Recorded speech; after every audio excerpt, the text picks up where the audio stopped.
a la participación de nuestro compañero Khalil Michel Presbot. Buenos días, República Dominicana y el mundo. Soy Khalil Michel desde el Gobierno de la Mañana, sembrando una semilla de fe, porque el que siembra una semilla de fe cosecha un frondoso árbol de bendiciones. Mis salutaciones para don Bienvenido Rodríguez León, doña Isabel, mis compañeros de Inside y Outside de cabina, y por supuesto los dominicanos de aquí y de allá que se levantan diariamente a construir un mejor mundo para todos. Quiqueyanos, en el día de hoy les hago la última entrega del tema del análisis sobre el calamar. Y hoy voy a hablar sobre el sistema. Y mal que bien, el sistema en República Dominicana, con sus altos y bajos, ha permitido crecimiento en nuestro país de forma sostenida, no dicho por mí, ni por un presidente, ni por otro, sino incluso por organismos internacionales que pueden certificar efectivamente la materia. Por eso, el sistema, que tiene que ir con el bien colectivo como objeto, como propósito, generando lo que son acciones para el bienestar de la gente, este sistema dominicano debe sobrevivir al calamar. Y vamos a entender esto, miren, toda esta bruma y esta corriente de la persecución de la corrupción nos debe dejar primero que hay un tema de corrupción selectiva, porque usted escucha solamente el tema de la corrupción política administrativa, pero usted no oye hablar nada de la corrupción empresarial, en donde por décadas y décadas han habido no solamente evasiones, sino beneficios sobre las concesiones que los empresarios han tenido del Estado Dominicano. Usted no oye a nadie diciendo nada de eso. O de la corrupción social, todo aquel que se ha volado un semáforo, que ha vulnerado una fila, que ha maroteado un mango, eso es corrupción social y nadie habla de eso. Entonces, este proceso de judicialización de la política viene como un tema de persecución ideológica que no es nuevo. Siempre hay un tema de persecución colectiva. En algún momento en la religión fue en toda Europa medieval con el tema de las cruzadas y la Guerra Santa. Luego vino el comunismo, que era un mecanismo de persecución del imperio. Después, en los 80, el narcotráfico. Y ahora, la corrupción administrativa. Solamente vean lo que pasó en Brasil, en donde de ser una potencia prácticamente en ascenso vertiginoso, se constituyó en un fiasco, lamentablemente con tanto potencial. ¿Por qué?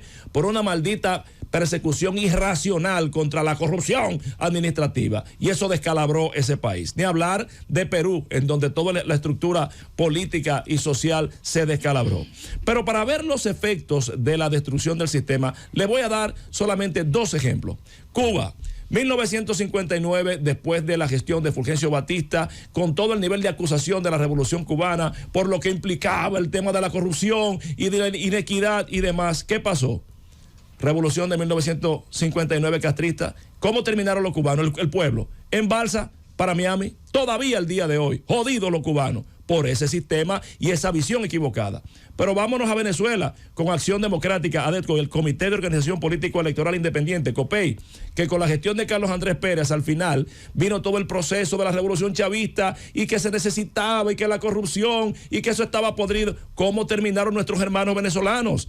De ser el país que decía dame dos, porque cuando iban a Miami decían ¿cuánto cuesta ese apartamento? Tanto, dame dos, de la prosperidad que tenía Venezuela. ¿Cómo paró?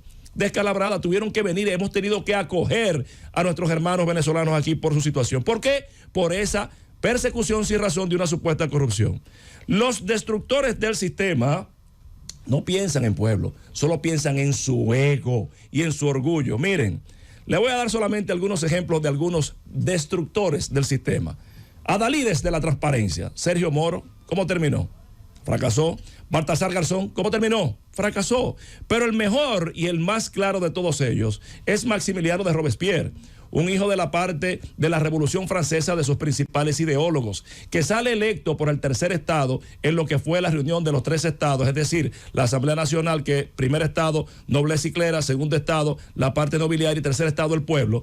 Y este hombre, que fue el presidente del Comité de Salvación Pública, en nombre de ese criterio de lucha contra la corrupción, pues combatió de manera agreste con el reinado del terror, persiguiendo a los inmorales del viejo régimen monárquico francés. Y después del terror vino el gran terror, en donde se le cortó la cabeza a reyes, a nobles, a pueblo. ¿Cómo terminó? Al final hubo que cortarle la cabeza a él, porque Francia entera iba a terminar con la cabeza guillotinada. Entonces, debemos defender el sistema. ¿De qué le valió al rey persa Jerjes destruir la Acrópolis para conquistar Atenas? ¿Qué fue lo que conquistó? No conquistó nada. Yo recuerdo una historia interesante del presidente Leonel Fernández, que en ocasión de una tormenta le preguntaron que si los puentes se habían ido todos. Y él dijo, no, todo está bajo control. Y cuando le preguntaron, pero ¿por qué usted dice eso? Dice, bueno, porque si yo digo que aquí se fueron los puentes del este, todas las reservas del turismo que estaban hechas para acá se van a cancelar. ¿Qué gano más? ¿Con esto o con esto? Brillante, como tiene que ser. Entonces, el sistema debe purgarse, pero no debe destruirse. El sistema debe organizarse en los roles porque hay una distorsión que el caso Calamar ha puesto de manifiesto. ¿Cuál es esa distorsión? Muy simple. La necesidad del dinero en política. ¿Por qué hace falta tanto dinero en política? Muy simple, señores. Porque los participantes en el espectro político no son políticos. Los participantes en el espectro político ahora son empresarios.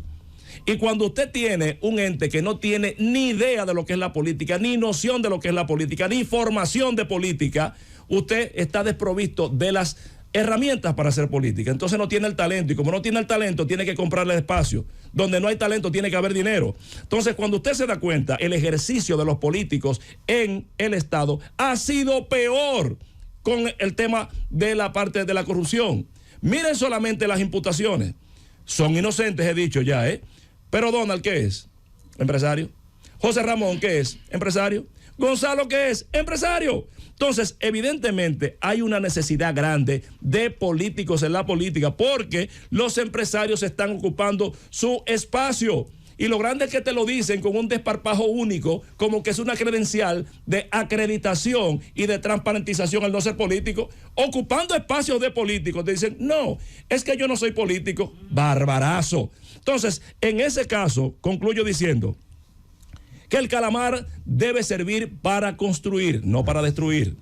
Que la corrupción puede reducirse, no eliminarse. Que el sistema debe purgarse, no aniquilarse, porque organizando y reorganizando sus roles político-empresariales debe mantener el crecimiento nacional, porque el sistema debe sobrevivir al caso Calamar. Ahí se los dejo.